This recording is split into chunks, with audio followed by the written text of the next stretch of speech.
আসসালামু আলাইকুম, welcome to my page. So আজকে কথা বলবো আরেকটি রোগ নিয়ে, যেটা হচ্ছে চর্মরোগ নামে পরিচিত।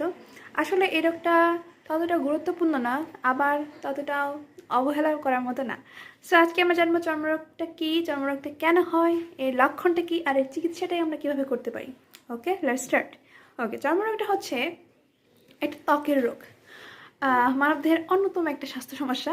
ত্বক আমাদের শরীরের বাইরের প্রথম এবং প্রধান রক্ষা কবচ, যা পরিবেশের নানা ক্ষতিকর প্রভাব থেকে আমাদের রক্ষা করে থাকে। কিন্তু বিভিন্ন কারণে এই ত্বকেই নানা রকম সমস্যা দেখা দিতে পারে। চর্মরোগ আকারে ছোট থেকে অনেক বড় যে কোনো ধরনের সমস্যা হতে পারে। যেমন কি হতে পারে: দাঁত, eczema, fungal infection, allergy, scabies, ব্রণ, সোরিয়াসিস ইত্যাদি। এসব রোগ শুধু শারীরিক অস্বস্তি তৈরি করে না, অনেক সময় আমাদের মানসিক চাপটাও বাড়িয়ে দেয়। সো এখন জানবো যে চর্মরোগটা কেন হয়। চর্মরোগের কারণ বহু রকম। প্রথমত ব্যাকটেরিয়া, ভাইরাস ও ফাঙ্গাস ত্বকের সাধারণ শত্রু। দাঁত, খুশকি বা নখের যে ফাঙ্গাস, এই সব কিছুই জীবাণু সংক্রমণই হয়ে থাকে। দ্বিতীয়ত অ্যালার্জি একটা বড় কারণ। সাবান, প্রসাধনী সামগ্রী, ধুলোবালি, খাবার বা মশার কামড় থেকেও ত্বকে চুলকানি এবং লালচে দাগ সৃষ্টি হতে পারে। এছাড়া অপরিচ্ছন্নতা এবং অতিরিক্ত ঘাম ফাঙ্গাস বা ব্যাকটেরিয়ার বৃদ্ধি বাড়িয়ে চর্মরোগ তৈরি করে। অনেক সময় হরমোন পরিবর্তন, বিশেষ করে কিশোরদের মধ্যে ব্রণের প্রধান কারণ হয়ে দাঁড়ায়। কিছু চর্মরোগ যেমন জেনেটিক, তেমনই এটা হতে পারে যেমন দূষণের কারণে।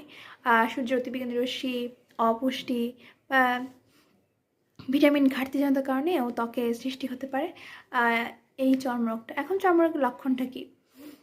চর্মরোগের উপসর্গের ধরন অনুযায়ী এটা বিভিন্ন রকম হতে পারে। সাধারণত ত্বকে লালচে দাগ, চুলকানি ভাব বা ফোস্কা ভাব, পানি ওঠা বা ত্বকের রং পরিবর্তন, এই ধরনের লক্ষণ দেখা যায়। কখনো কখনো এসব রোগ এতটাই বিরক্তিকর হয়ে ওঠে যে দৈনন্দিন জীবনযাত্রাটা ব্যাহত হয়ে পড়ে। এখন জানবো চর্মরোগের চিকিৎসাটা কি।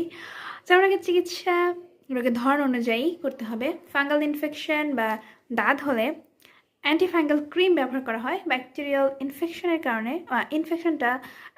কারণে হচ্ছে আপনার অ্যান্টিবায়োটিক প্রয়োজন হতে পারে। বা এখন অ্যালার্জিতে অ্যান্টিহিস্টামিন খুবই কার্যকর হবে। একজিমা বা ডার্মাটাইটিসে ডাক্তার বিভিন্ন স্টেরয়েড ক্রিম ব্যবহার করতে বলেন। স্ক্যাবিসে সাধারণত পারমেথ্রিন ক্রিমটা ইউজ করা হয়। ওকে, এখন প্রতিদিন আমরা এখন কী করতে পারি? প্রাথমিকভাবে আমরা প্রতিদিন আমাদের ত্বক পরিষ্কার রাখবো। এছাড়া পরিষ্কার কাপড় ব্যবহার করা, ইভেন রোদে বের হলে সানস্ক্রিন